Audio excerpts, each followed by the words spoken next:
لله الحمد لله نحمده ونستعينه ونستغفره ونؤمن به ونتوكل عليه ونعوذ بالله من شرور أنفسنا ومن سيئات أعمالنا من يهده الله فلا مضل له ومن يضلل فلا هادي له وأشهد أن لا إله إلا الله وأشهد أن محمدا عبده ورسوله أما بعد فإن خير الحديث كتاب الله وخير الهدي هدي محمد صلى الله عليه وسلم وشر الأمور محدثاتها وكل محدثة بدعة وكل بدعة ضلالة وكل ضلالة في النار.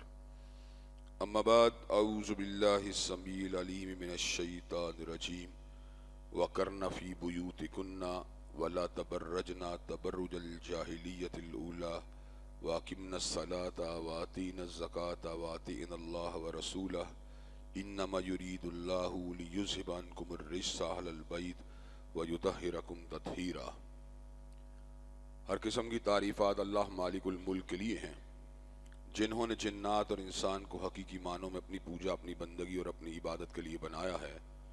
جنات اور انسان کی تخلیق کا حقیقی اور بنیادی مقصد یہی تھا کہ وہ بارگاہ رب العالمین میں آیا کریں، اپنی جبین نیاز کو مالک کائنات کی بارگاہ میں آ کے جھکایا کریں، اپنے دست سوال کو کبریا کی بارگاہ میں آ کے پھیلایا کریں، اپنی کمر کو حالت رکوع میں اس کی بارگاہ میں آ کے ہم کیا کریں، اسی کی تکبیر کی صداؤں کو بلند کیا کریں، اسی کی تحلیل کے آوازوں کو اجاگر کیا کریں اور اسی کی تسبیح گیت گایا کریں. چنانچہ ارشاد ہوا وما خلقت الجن والانس الا لیعبدون، اور میں نے نہیں بنایا جنات اور انسان کو مگر اپنی پوجا، اپنی بندگی اور اپنی عبادت کے لیے. حمد و ثنا کے بعد عرب ہا عرب انگنت اور بے شمار درود و سلام ہوں اس ہستی اقدس و مقدس پر کہ جن کا نام نامی اور اسم گرامی محمد کریم صلی اللہ علیہ وآلہ آلہ وصحبہ وبارک وسلم ہے. اللہ رب العزت نے کائنات کے امام علیہ الصلوۃ والتسلیم کو اہل کائنات کی ہدایت اور ان کی رہنمائی کے لیے مبعوث فرمایا اور آپ کی ذات بابرکات کے ذریعے اہل کائنات کی ہدایت اور ان کی رہنمائی کا خوب بندوبست فرمایا. اللہ رب العزت نے چونکہ کائنات کے امام علیہ الصلوۃ والتسلیم کو کائنات کا آخری قطعی ہادی اور آخری ایبسلوٹ لیڈر بنا کے بھیجا تھا، اس لیے اللہ تبارک و تعالیٰ نے آپ کی ذات بابرکات کے اندر طرح طرح کی خصوصیات کو بدیعت فرما دیا تھا اور گوناگوں قسم کی صفات علیہ کو آپ کی ذات اقدس و مقدس کا حصہ بنا دیا تھا. اور ان تمام باتوں سے بڑھ کر یہ کہ میرے آقا کی زندگی میں کوئی صبح ایسی نہیں آئی، کوئی شام اور کوئی رات ایسی نہیں آئی، دکھوں کی کوئی گھڑی اور خوشیوں کا لمحہ ایسا نہیں آیا جب مالک کائنات نے اپنی تائید کو، اپنی نصرت کو، اپنی حمایت کاملہ اور اپنی تائید لازوال و بے مثال کو حضرت رسول اللہ صلی اللہ علیہ وسلم کے شامل حال نہ فرمایا ہو.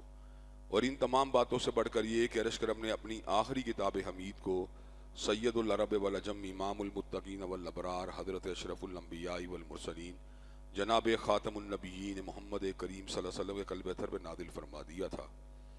اسی کتاب حمید کے ایک انتہائی اہم عنوان جس کا تعلق عظمت صحابہ اور اہل بیت کے ساتھ ہے، اپنی چند گزارشات کو گزشتہ کئی خطبات جمعہ سے آپ حضرات کے سامنے رکھنے کا سلسلہ جاری و ساری ہے. اس موضوع کی ضرورت کیوں پیش آئی؟ اس لیے پیش آئی کہ حضرت رسول اللہ صلی اللہ علیہ وسلم کائنات کے مقتدا ہیں، کائنات کے پیشوا ہیں، کائنات کے رہنما ہیں اور رہتی دنیا تک آپ کا اسوہ کامل کی حیثیت رکھتا ہے. اللہ تبارک و تعالیٰ نے مسلمانوں کے اوپر بہت بڑی کرم نوازی کی کہ جہاں پر اللہ تبارک و تعالیٰ نے سید ولد آدم حضرت محمد کریم صلی اللہ علیہ وسلم کی شکل میں ہمیں ایک کامل، اکمل اور مکمل رہنما عطا فرما دیا، وہیں پر اللہ تبارک و تعالیٰ نے ہمیں ایک ایسی جماعت اور ایسے گروہ کا بھی پتہ دیا کہ جنہوں نے حضرت رسول اللہ صلی اللہ علیہ وسلم کی پیروی کے اندر کمال کو حاصل کیا، آپ کی اتباع کے اندر کمال کو حاصل کیا. اللہ تبارک و تعالیٰ نے اس گروہ بلند کو صحابیت کا درجہ عطا فرما دیا، یعنی یہ حضرت رسول اللہ صلی اللہ علیہ وسلم کی صحبت میں رہنے والے لوگ تھے. صحابہ کے دو طبقات ہیں، ویسے دو طبقات درجات کے اعتبار سے الگ ہیں جن کا ذکر میں آپ حضرات کے سامنے گزشتہ خطبات جمعہ کے اندر بھی کر چکا ہوں. فتح مکہ اور اس کے بعد میں آنے والے صحابہ میں فرق، اور پھر صلح حدیبیہ اور اس سے بعد والے صحابہ میں فرق، اور بدر اور اس کے بعد والے صحابہ میں فرق، پھر عشرہ بشرہ اور ان کے دیگر صحابہ کے درمیان فرق. لیکن آج میں ایک نئی تقسیم کو آپ حضرات کے سامنے رکھنا چاہتا ہوں کہ حضرت رسول اللہ صلی اللہ علیہ وسلم کی صحبت کاملہ میں وقت کو گزارنے والے دو طرح کے طبقات ہیں. ایک وہ جنہوں نے آپ کے گھر میں اپنے وقت کو گزارا وہ اہل البیت ہیں، اور ایک وہ جنہوں نے آپ کے ساتھ بیرونی زندگی کے اندر وقت کو گزارا. ان میں سے کئی لوگ آپ کے رشتہ دار بھی ہیں، لیکن ہر رشتہ دار جو ہوتا ہے، ہر ریلیٹو جو ہوتا ہے، ایون خاندان کا ہر فرد جو ہوتا ہے، وہ فیملی کا ممبر نہیں ہوتا. فیملی اور چیز ہوتی ہے، خاندان اور چیز ہوتا ہے. اہل البیت سے مراد حضرت رسول اللہ صلی اللہ علیہ وسلم کی فیملی ہے. اب یہ جو آپ کا گھرانہ ہے، بنیادی طور پر اس گھرانے کی سب سے بڑی اکائی امہات المومنین ہیں، اس لیے کہ فیملی یونٹ جب بھی تشکیل پاتا ہے وہ نکاح کے ادارے سے شروع ہوتا ہے. شوہر اور بیوی جب ازدواجی بندھن میں بنتے ہیں تو ایک گھرانے کی پہلی اینٹ رکھ دی جاتی ہے. اب جتنے ان کے بچے ہوتے ہیں، اولاد ہوتی ہے، بیٹے بیٹیاں ہوتی ہیں، وہ سارے کے سارے مل کر آپ کی ایک فیملی بنتی ہے. حضرات گرامی قدر، اور یہ ایک ایسا اصول ہے جو پوری دنیا میں جاری و ساری ہے. یعنی عیسائی ہوں یا یہودی ہوں یا ہندو مذہب کے ماننے والے ہوں یا مسلمان ہوں، شرفاء ہوں، نیکوکار ہوں یا عام زندگی گزارنے والے لوگ ہوں، ہر ایک کے یہاں پر فیملی کا تصور یہی ہے کہ میاں بیوی، ان کی اولاد، اس کو فیملی کہا جاتا ہے. ایون کہ ہمارے معاشرے کے اندر بھی، دنیا کے دیگر معاشروں کے اندر بھی، فیملی کی اصل اساس میاں بیوی کے بعد بیٹے ہوتے ہیں، اور بیٹوں کے ساتھ ان کی بیویاں اور پھر ان کی اولادیں جو ہوتی ہیں اس کو بھی فیملی یونٹ میں شامل کیا جاتا ہے. بیٹیوں کو کئی مرتبہ اس لیے فیملی یونٹ کے اندر شادی کے بعد شامل نہیں کیا جاتا کہ وہ ایک نئے فیملی یونٹ کا حصہ بن جاتی ہیں. لیکن ایسا کبھی بھی نہیں ہوا کہ بیویوں کو فیملی یونٹ سے باہر نکال کر پوری کی پوری فیملی کو جو ہے اس کا ذکر کیا جائے، یا فیملی کا ذکر کرتے ہوئے بیوی کو باہر نکال دیا جائے. ایسا کبھی بھی نہیں ہوا. بیوی کو فیملی کے اندر ایک خاص حیثیت اور ایک خاص مقام حاصل ہے. جب آپ سے کوئی پوچھتا ہے آپ کے گھر والے کیسے ہیں، تو بندے کے ذہن میں خود بخود اپنی اولاد کے ساتھ اپنی بیوی کا تصور بھی ابھر آتا ہے. جہاں کہتے ہیں اللہ تبارک و تعالیٰ کے فضل و کرم سے وہ ٹھیک ٹھاک ہیں، تو اس موقع کے اوپر آپ اپنی بیوی بچوں کا ذکر کر کے یا ان کا تصور کر کے ان کو جواب دے رہے ہوتے ہیں. ایسا بھی ہوتا ہے لوگ آپ سے پوچھتے ہیں آپ کے بال بچے کیسے ہیں، تو آپ جواب میں یہی بات کہتے ہیں کہ میرے بال بچے ٹھیک ہیں. ان سے مراد بھی آپ کے بیوی بچے ہوتے ہیں. بیوی کو یہ مقام بھی حاصل ہے کہ عام طور پہ اگر اس کا ذکر کیا جائے تو اہلیہ کہہ کے اس کا ذکر کیا جاتا ہے. اہلیہ کا مطلب یہ ہے کہ میرے گھرانے کے اندر سے میرا ایک قریبی ترین ساتھی یا شریک زندگی جو ہے وہ میری بیوی ہے، اس لیے اس کا ذکر کئی مرتبہ خاندان میں اہلیہ کہہ کے کیا جاتا ہے. حضرات گرامی قدر، اگر آپ کو کوئی شادی کی دعوت دے، وہاں پر آپ کو مدعو کرے، یا کسی عید کے موقع پہ آپ کو دعوت دی جائے، تو اس کے اندر آپ کے نام کے ساتھ جب یہ بات لکھی جاتی ہے کہ آپ اپنی فیملی کو لے کے آنا ہے، تو اس کے اندر یہ بات انڈرسٹوڈ ہوتی ہے کہ آپ کی بیوی اس انویٹیشن کا حصہ ہے. ایسا نہیں ہوتا کہ کارڈ فیملی والا ہو اور اس کے اندر بیوی کو ایکسکلوڈ کر دیا گیا ہو یا اس کو باہر نکال دیا گیا. ایسا کبھی بھی نہیں ہوتا. یہی اسلوب جو ہے کتاب و سنت کا بھی ہے. اسی ایک عمومی اسلوب کو کتاب و سنت نے بھی اختیار کیا. سیدنا موسیٰ علیہ السلام جو تھے، جس وقت مدین سے اپنے گھر کی طرف واپس آ رہے تھے، اور اللہ تبارک و تعالیٰ جو تھے آپ کو اپنے کلام کے شرف سے بہرور کرنے والے تھے، تو اللہ تبارک و تعالیٰ اس بات کا ذکر یوں فرماتے ہیں وَسَارَ بِأَهْلِهِ، اور وہ اپنی اہلیہ کے ساتھ، اپنے گھر والوں کے ساتھ وہاں سے گزر رہے تھے.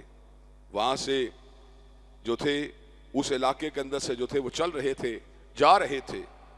تو اللہ تبارک و تعالیٰ نے آپ کا کرم کیا کہ آپ کو دور سے جو تھا روشنی نظر آئی. تو آپ نے اپنی بیوی کو یہ بات کہی کہ میں روشنی جو ہے اس سے جو ہے وہاں پہنچتا ہوں، شاید کوئی انگارہ مل جائے، شاید کوئی تاپنے والی چیز مل جائے جس سے رات ٹھٹرتی ہوئی رات کا مقابلہ کیا جا سکے. لینے تو انگارہ گئے تھے، لیکن اللہ تبارک و تعالیٰ نے صفت کلام سے بہرور فرما دیا. بہت بڑی عظمت اللہ نے عطا فرما دی، کلیم اللہ بنا دیا. اور بڑی ڈیٹیل گفتگو ہوئی جس کے اندر اللہ تبارک و تعالیٰ نے اس طرح کے سوال بھی کیے وَمَا تِلْكَ بِيَمِينِكَ یا موسیٰ، کہ موسیٰ یہ تیرے دائیں ہاتھ میں کیا ہے؟ تو حضرت موسیٰ نے کہا ہی عصایا، یہ میری چھڑی ہے.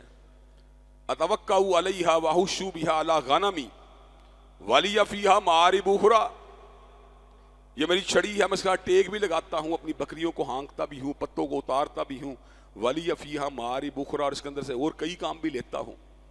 تو اللہ تبارک و تعالیٰ نے سیدنا موسیٰ علیہ السلام کو یہ بات کہی کہ اس چھڑی کو ذرا نیچے گرا۔ جب چھڑی کو نیچے گرایا وہ بہت بڑا اژدہا بن گئی۔ موسیٰ علیہ السلام وقتی طور کے اوپر بتقاضۂ جو ایک بشریت ہوتی ہے اس کی وجہ سے آپ کے اوپر ایک خوف کی کیفیت بھی طاری ہو گئی۔ تو اللہ تبارک و تعالیٰ نے کہا خذھا ولا تخف سنعیدھا سیرتھا الاولی، اس کو پکڑ لو، جب اس کو پکڑو گے تو میں اس کو واپس اس کی اصل شکل کے اندر پلٹا دوں گا۔ اس موقع پہ اللہ تبارک و تعالیٰ نے آپ کو ید بیضا بھی عطا فرما دی، اپنی بغل میں اپنے ہاتھ کو ڈالتے باہر نکالتے فَإِذَا هِيَ بَيْضَاءُ لِلنَّاظِرِينَ، تو اس طرح چمکتا جس طرح 14ویں کا چاند چمکتا ہے۔ اس دن موسیٰ علیہ السلام نے اللہ تعالیٰ سے دعائیں بھی کی، ان دعاؤں میں سے ایک دعا یہ بھی تھی ربی اشرح لی صدری ویسر لی امری واحلل عقدۃ من لسانی یفقہوا قولی واجعل لی وزیرا من اہلی ہارون اخی۔ بہت بڑی خوبصورت دعائیں آپ نے وہاں پر کی۔ اللہ تعالیٰ نے اسی اسلوب کو اور پھر پرٹیکولرلی انہی الفاظ کے ساتھ، یہاں تو اہلیہ کا الفاظ استعمال ہوئے وَسَارَ بِأَهْلِهِ، لیکن اہل البیت کے الفاظ استعمال کرتے ہوئے اللہ تعالیٰ نے اس واقعے کو حضرت ابراہیم اور حضرت سارہ کے حوالے سے بھی بیان کیا ہے۔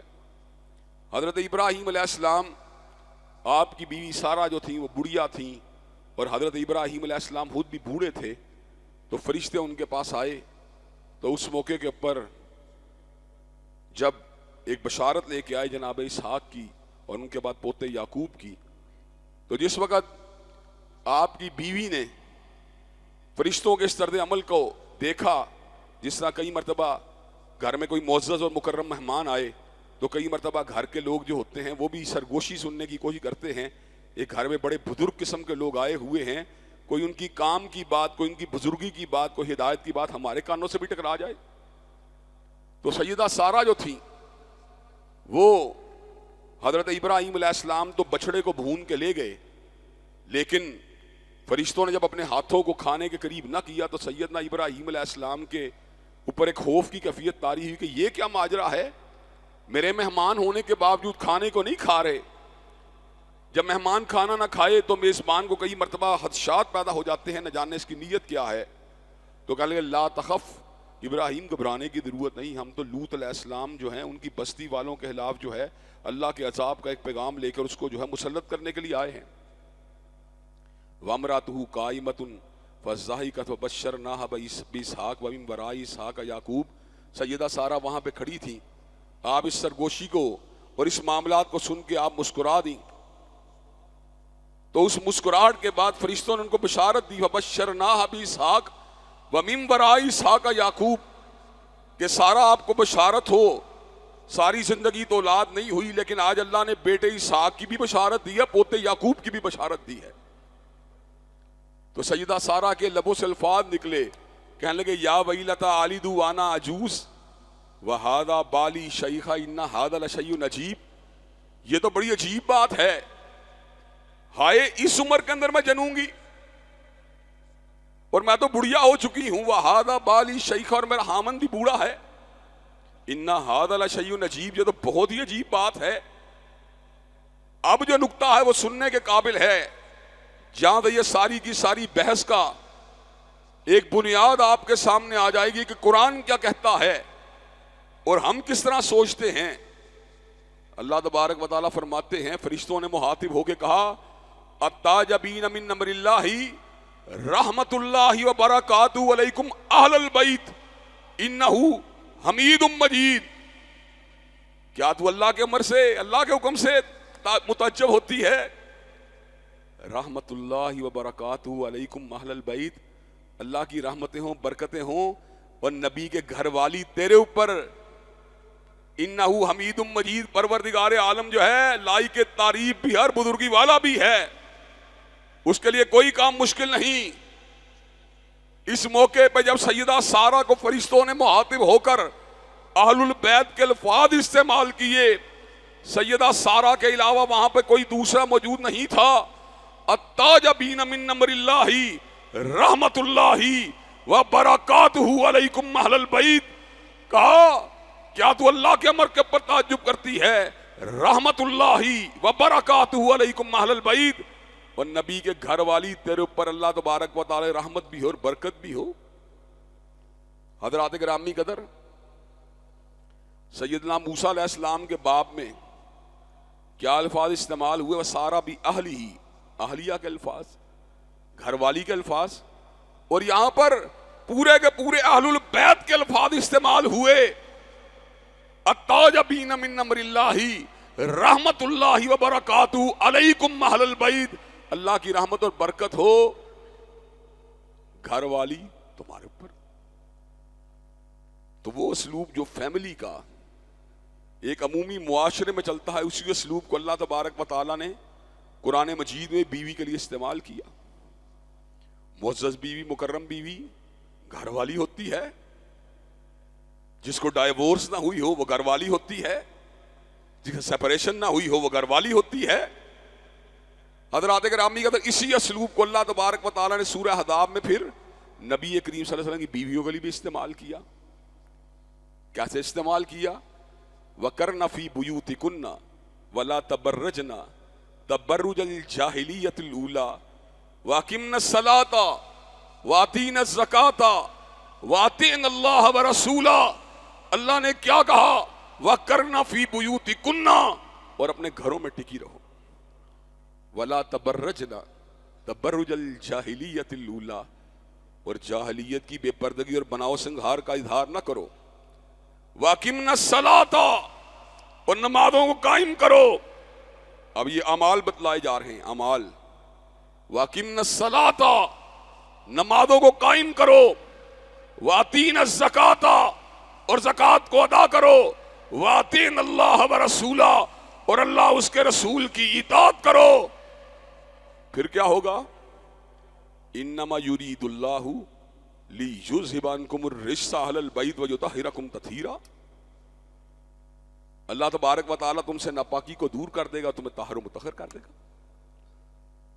کیا الفاظ استعمال کیے اہل البیت کے؟ کہاں پہ استعمال کیے؟ جہاں پہ بیویوں کا ذکر ہو رہا تھا، اور اس کے فوراً بعد کیا کہا؟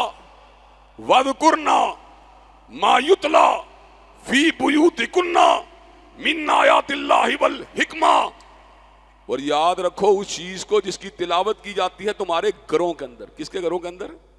تمہارے گھروں کے اندر۔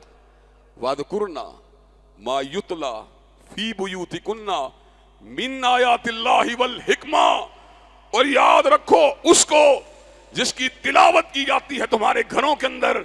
کس میں سے؟ اللہ کی آیات میں سے اور حکمت میں سے۔ امہات المومنین کو کہا اللہ تمہیں پاک اور صاف کر دے گا، اور تم نے یاد رکھنا ہے اس چیز کو جس کی تلاوت کی جاتی ہے تمہارے گھروں کے اندر آیات اللہ اور حکمت کے اندر سے۔ ان اللہ کان لطیفا خبیرا، اللہ تبارک و تعالیٰ بڑا باریک بین اور بڑا ہی خبردار ہے۔ اللہ کو پتا ہے جو تم کرو گی، اللہ اس کو دیکھ رہا ہوگا۔ حضرات گرامی قدر، آیات اللہ اور حکمت دونوں کی تلاوت گھروں میں ہوتی ہے۔ وہ کس طرح؟ جب آپ نماز پڑھتے ہیں، سورہ فاتحہ پڑھتے ہیں، سورہ فاتحہ سے پہلے کیا پڑھتے ہیں؟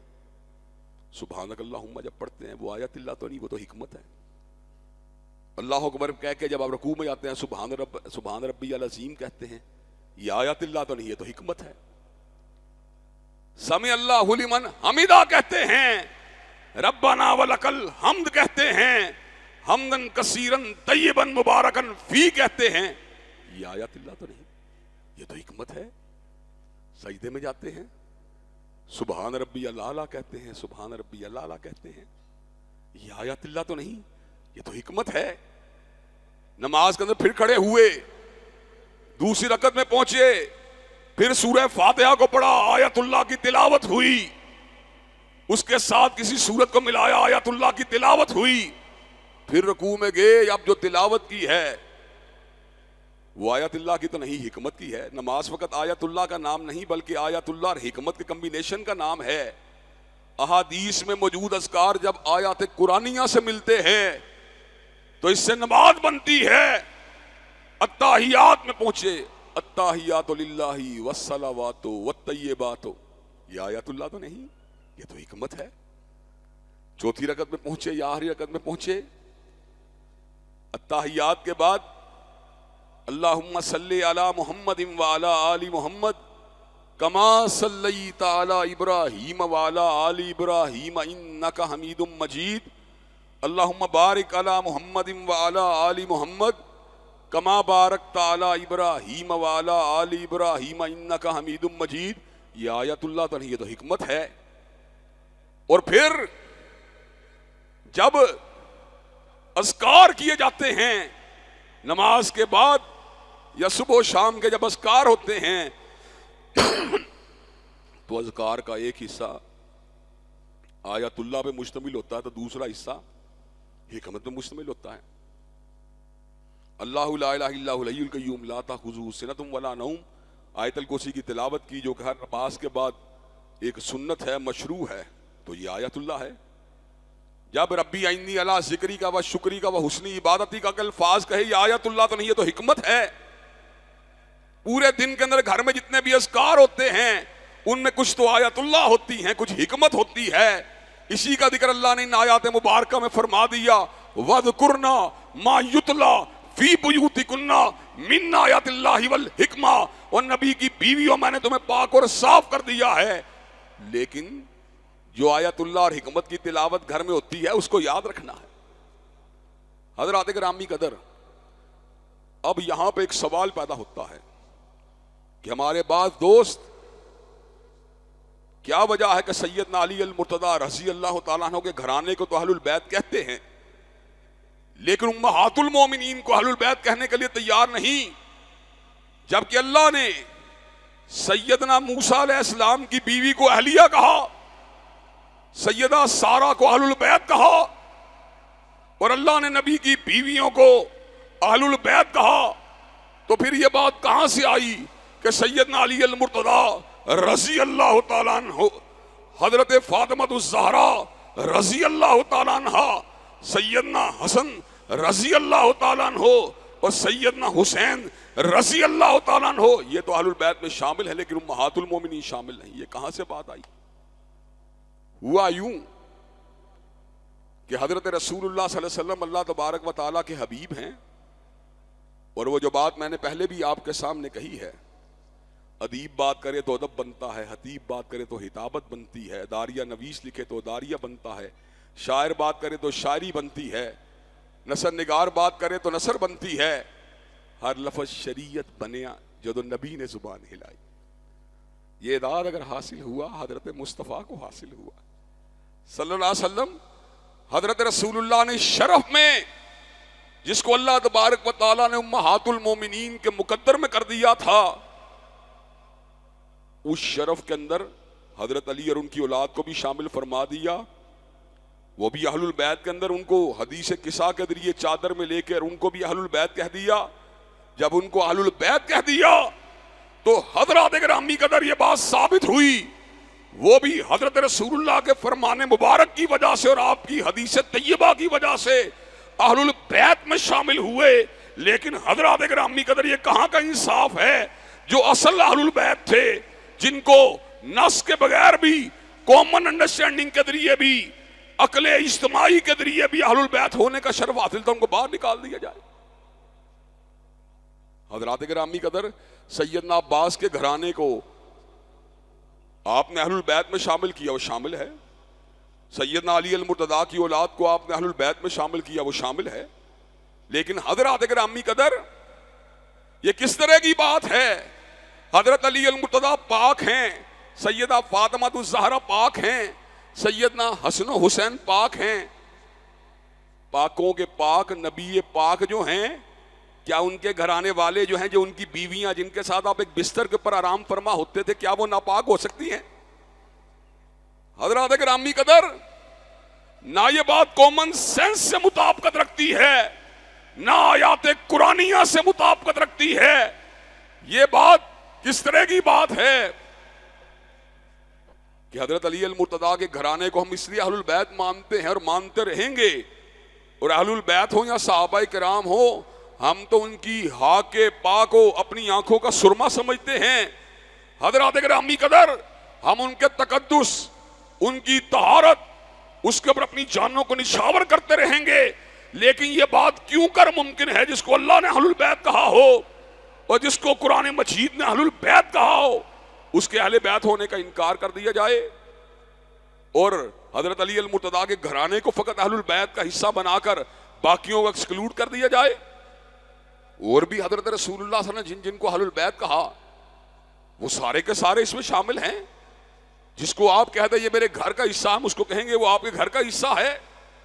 حضرت علی المرتضیٰ بھی اہل البیت ہیں، حضرت فاطمہ الزہرا بھی اہل البیت ہیں، سیدنا حسن و حسین بھی اہل البیت ہیں رضوان اللہ علیہ مجمعین، لیکن ہدیۃ الکبریٰ کو اہل البیت سے باہر نہیں نکالا جا سکتا، سیدہ عائشہ کو اہل البیت سے باہر نہیں نکالا جا سکتا، سیدہ حفصہ کو اہل البیت سے باہر نہیں نکالا جا سکتا، سیدہ ام حبیبہ کو اہل البیت سے باہر نہیں نکالا جا سکتا۔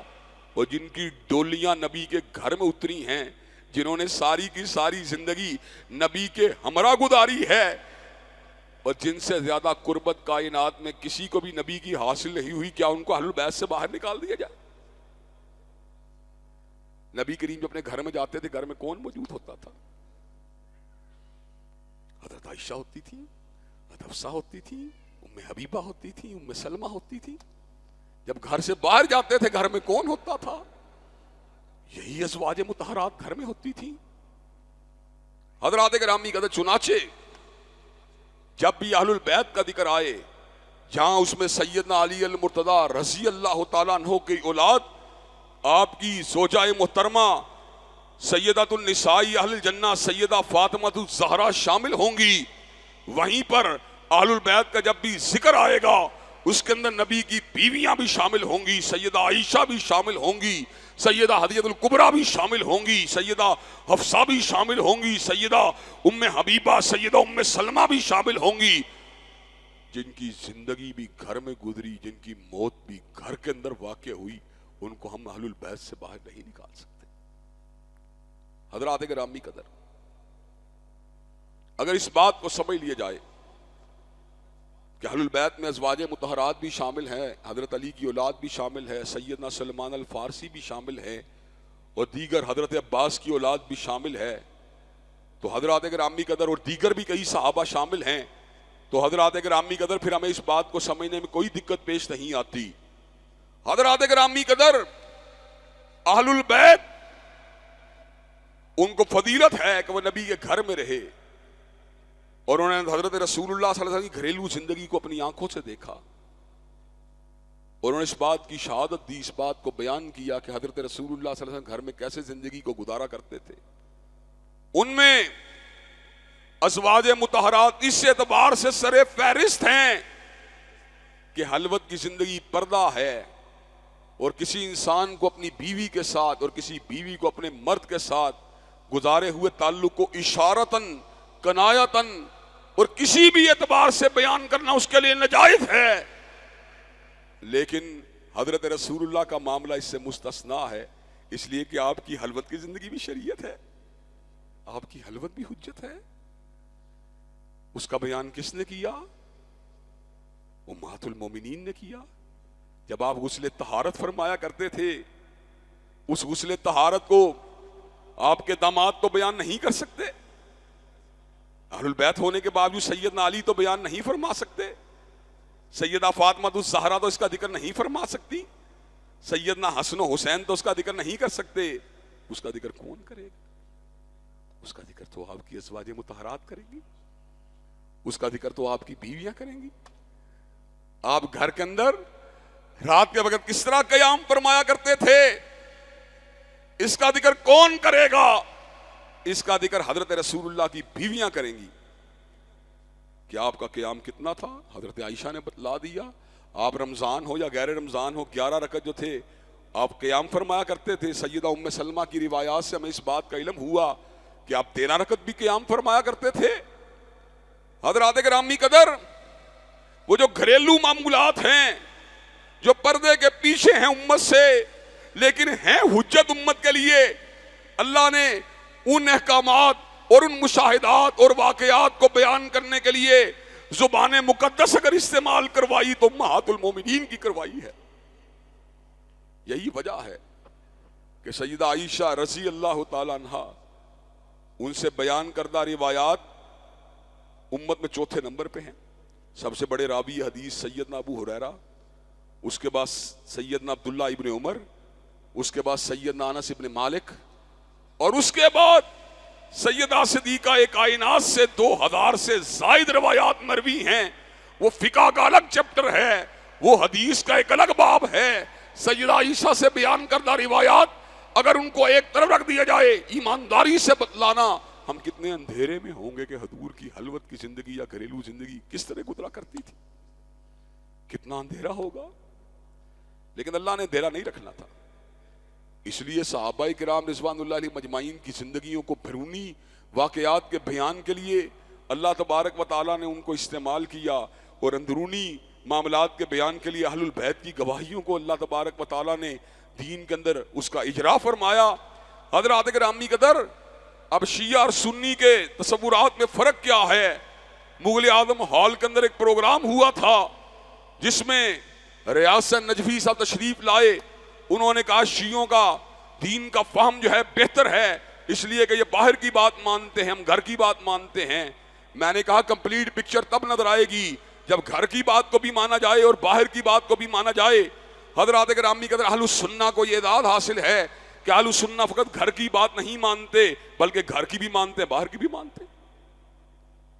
حضرات گرامی قدر، اسی لیے ہم صحابہ کی عدالت کے قائل ہیں، ہم صحابہ کی ثقافت کے قائل ہیں، ہم صحابہ کی صداقت کے قائل ہیں، ہم اہل البیت کی عدالت کے قائل ہیں، ہم اہل البیت کی ثقافت کے قائل ہیں، ہم اہل البیت کی جو ہے عظمت کے قائل ہیں۔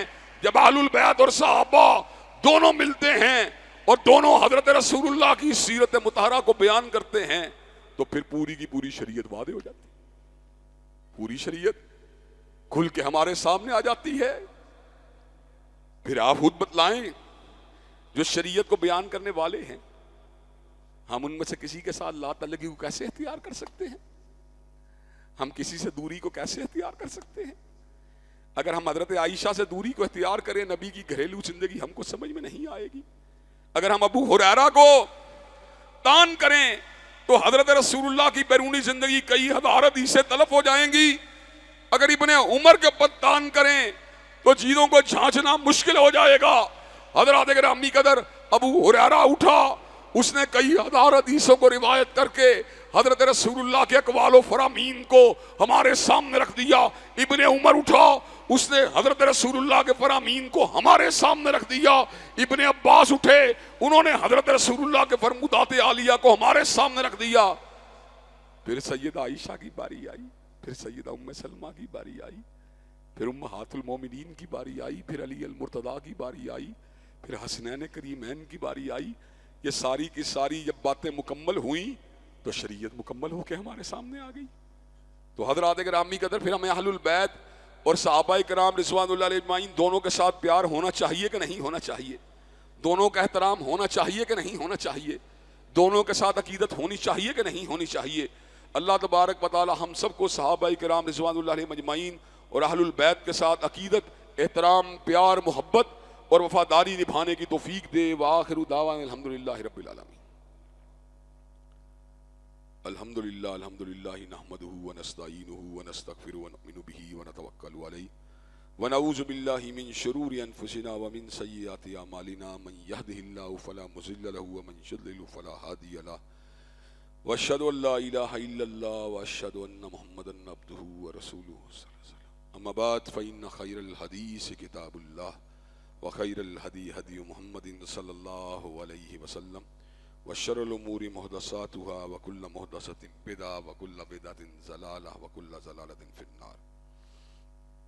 حضرات گرامی قدر، کائنات کے سب سے اعلیٰ اور افضل لوگ وہ ہیں جنہوں نے حالت ایمان میں حضرت رسول اللہ کے چہرے کی زیارت کی ہے۔ خیر الناس قرنی، بہترین لوگ میرے زمانے کے لوگ ہیں، ثم الذین یلونہم، اور پھر وہ لوگ بہترین ہیں جنہوں نے ان سے ملاقات کی، ثم الذین یلونہم، اور پھر وہ لوگ بہترین ہیں جنہوں نے ان سے ملاقات کی۔ حضرات گرامی قدر، ان میں سے کچھ آپ کے گھر والے تھے جو اہل البیت ہیں اور کچھ باہر رہا کرتے تھے، وہ بھی آپ کے تلامذہ اور وہ بھی آپ کے صحابہ ہیں۔ صحابہ ہی میں سے کچھ اہل البیت تھے اور کچھ عام صحابہ تھے۔ حضرات گرامی قدر، اہل البیت کے دو حصے ہیں، ایک نبی کی بیویاں ہیں اور ایک وہ شخصیات ہیں جن کو نبی کریم صلی اللہ علیہ وسلم نے خود اپنے زبان رسالت مآب سے اپنے اہل بیت کا حصہ قرار دے دیا. ان میں سیدنا علی المرتضیٰ کی اولاد بھی شامل ہے, اہل البیت, اسی طرح سیدنا عباس کا گھرانہ بھی شامل ہے, سیدنا سلیمان الفارسی بھی شامل ہیں, اور بھی کئی صحابہ شامل ہیں جن کو خود حضرت رسول اللہ نے اہل البیت قرار دیا. حضرات گرامی قدر, اہل البیت جو تھے وہ آپ کی گھریلو زندگی کے راوی تھے کہ آقا گھر میں کیسے وقت بتایا کرتے تھے, کیسے وقت گزارا کرتے تھے, اپنی بیویوں کے ساتھ کیسے سلوک فرمایا کرتے تھے, آپ اپنے دائیں کروٹ کے اوپر کیسے لیٹا کرتے تھے, آپ اپنے بستر مبارک کے اوپر کس طرح استراحت فرمایا کرتے تھے, آپ کس طرح غسل طہارت کو کیا کرتے تھے, آپ کس طرح کنگھے کو اپنے زلف ہائے مبارکہ کے اندر جو تھے اس کے ذریعے اپنے جو تھے زلفوں کو آراستہ کیا کرتے تھے, اپنی داڑھی مبارک کو کس انداز کے اندر جو تھے اس کے اندر ہلال فرمایا کرتے تھے, آپ وضو کے دوران اپنی داڑھی کو کس طرح دھویا کرتے تھے. حضرات گرامی کے ذریعے تمام کی تمام باتیں ہمیں حاصل ہوئیں تو اہل البیت سے حاصل ہوئیں. اس لیے اہل البیت جو ہماری آنکھوں کی ٹھنڈک ہیں اور ہمارے جگر کا قرار ہیں. اسی طرح جن آنکھوں نے حضرت رسول اللہ کی بیرونی زندگی کو دیکھا ہے, ہمیں ان آنکھوں کے ساتھ بھی پیار ہے. ہمیں ابو ہریرہ کی آنکھ سے بھی پیار ہے, ہمیں ابن عمر کی آنکھ سے بھی پیار ہے, ہمیں انس ابن مالک کی آنکھ سے بھی پیار ہے, ہمیں ابن عباس کی آنکھ سے بھی پیار ہے, ہمیں ابن مسعود کی آنکھ سے بھی پیار ہے, ہمیں صدیق کی آنکھیں بھی پیاری لگتی ہیں, ہمیں عمر فاروق کی آنکھیں بھی پیاری لگتی ہیں, ہمیں عثمان کی آنکھیں بھی پیاری لگتی ہیں, ہمیں علی المرتضیٰ کی آنکھوں سے بھی پیار ہے, حتیٰ کہ ہمیں معاویہ بن ابی سفیان, عمر بن العاص اور مغیرہ بن شعبہ کی آنکھوں سے بھی پیار ہے. اس لیے کہ تم لاکھ تبرہ کرو, انہوں نے حالت ایمان میں حضرت رسول اللہ کے چہرے کی زیارت کی ہے. جس نے بھی حالت ایمان میں امام کائنات کے چہرے کی زیارت کی ہے, ہمیں ہر اس آنکھ سے پیار ہے. حضرات گرامی قدر, ان آنکھوں نے جس چیز کو دیکھا انہوں نے ہمارے سامنے اس بات کو رکھ دیا. ہمیں حضرت رسول اللہ کا پورا سراپا ان کی بیانات اور گواہیوں کی وجہ سے سمجھ میں آیا. اس لیے ہم صحابہ کی عدالت ہو یا اہل البیت کی عدالت و سکاحت ہو, اس کے بارے میں کسی قسم کی جرح نہیں کر سکتے. ہم بدتمیزی کا, بے ادبی کا, بے احترامی کا لہجہ کبھی بھی اختیار نہیں کر سکتے. ہم جن کے حق پا کے برابر بھی نہیں, ہم ان کے بارے میں تبرعی انداز کو اختیار نہیں کر سکتے. حضرات گرامی قدر, صحابہ ہمارے دل کا ٹکڑا ہیں, اہل البیت جو ہیں ہماری آنکھوں کا نور ہیں. ہم کیوں کر دونوں سے کسی بھی اعتبار سے مستغنی ہو سکتے ہیں؟ ہم کبھی بھی ان سے مستغنی نہیں ہو سکتے. ان کا احترام کرنا, ان کی توقیر اور تعریف و تعظیم کرنا, یہ ہم سب لوگوں کے اوپر واجب ہے. حضرات گرامی قدر, اس کے ساتھ ساتھ میں ایک دو اہم واقعات پر بھی آپ کی توجہ کو مبذول کروانا چاہتا ہوں. مسجد عمر بن خطاب کا معاملہ کئی عرصے سے آپ کے سامنے ہے. وہاں پر پانی کے بور کو بھی احتجاج کر کے جو ہے لگوایا گیا. اس کے بعد جب مسجد بن گئی, چل گئی, تو وہاں خواہ اس قسم کی باتوں کرنا, وہاں جمعہ نہیں ہو سکتا, نمازیں نہیں ہو سکتی. یہ بڑی زیادتی کی بات ہے. اللہ کے گھر ہیں, کچھ خدا کا خوف کرو, کچھ اللہ سے ڈرو. بغیر وجہ سے مسجدوں میں بندش ڈالنا چاہتے ہو. تھیٹر یہاں لگ رہے ہیں, گانے یہاں چل رہے ہیں, ناچ گانا یہاں پر ہو رہا ہے, یوتھ فیسٹیول یہاں پہ ہو رہے ہیں. جب مسجد کی بات آتی ہے, کہیں دہشت گرد پیدا نہ ہو جائے, وہ کہیں تحریب کار پیدا نہ ہو جائے. کوئی اللہ کا خوف کرو, جو اللہ سے ڈرنے والا ہے, جو گردن کو جھکانے والا ہے, جو غیر محرم سے اپنی آنکھوں کو ہٹانے والا ہے. کیا وہی تمہیں دہشت گرد نظر آتا ہے؟ حضرات گرامی قدر, دوسری دو پروگراموں کے آپ کی توجہ کو ملتفت کروانا چاہتا ہوں. انشاءاللہ 7 ستمبر جو کہ یوم الفتح ہے, فتح کا دن ہے, جس دن قادیانیت جو تھا اس کو زمین بوس کر دیا گیا اور اس بات کو ثابت کر دیا گیا, جو حضور کی ختم نبوت کو نہیں مانتا, جو آپ کو آخری نبی نہیں مانتا, جو آپ کو آخری رسول نہیں مانتا, چاہے لاکھ کوشش کرے, چاہے لاکھ بکواسیات کرے, وہ دائرہ اسلام میں داخل نہیں ہو سکتا. اسی یاد کو اجاگر کرنے کے لیے اور اسی عقیدے کی وضاحت کے لیے انشاءاللہ 7 ستمبر کو عالمی مجلس تحفظ ختم نبوت کے زیر اہتمام مینار پاکستان کے اوپر ایک عظیم الشان جلسہ عام ہوگا, جس میں میری بھی حاضری ہوگی. مغرب کے بعد انشاءاللہ میں بھی اپنی گزارشات کو عوام الناس کے سامنے رکھوں گا. تمام دوست احباب وہاں پہ شرکت کریں. اور اس کے ساتھ ساتھ کمپنی باغ شیخو پورہ, جو کہ شیخو پورہ کا ایک عظیم الشان گراؤنڈ ہے, جس کی اپنی ایک تاریخ ہے, وہاں پر مرکزی مسلم لیگ کے دوست جو ہیں ایک عظیم الشان عقیدہ ختم نبوت پروگرام 3 ستمبر کو اس کا انعقاد کر رہے ہیں. اس میں جید علماء اسلام, جن میں مولانا سیف اللہ قصوری جو کہ ہمارے بھائی ہیں, قاری یعقوب شیخ صاحب وہ بھی ہمارے بھائی ہیں. اس کے ساتھ ساتھ وہاں پر مجھ کو بھی مدعو کیا گیا ہے. انشاءاللہ نماز مغرب کے بعد شروع ہونے والا یہ اجتماع, عشاء کی نماز کے بعد وہاں بھی میری حاضری ہوگی. اس تاریخ 7 اجتماع کے اندر کہ آپ تمام دوست احباب کارکنان انشاءاللہ شریک ہونے کے لیے اجتماعات میں تیار ہیں انشاءاللہ. اللہ تبارک و تعالی ہم سب کو عقیدہ ختم نبوت کے ابلاغ کے لیے خدمت کرنے کی اس کی توفیق عطا فرما دے. ان اللہ یامر بالعدل والاحسان وایتاء ذی القربى وینہی عن الفحشاء والمنکر والبغی. سبحان ربک رب العزۃ عما یصفون والسلام علی المرسلین والحمد للہ رب العالمین.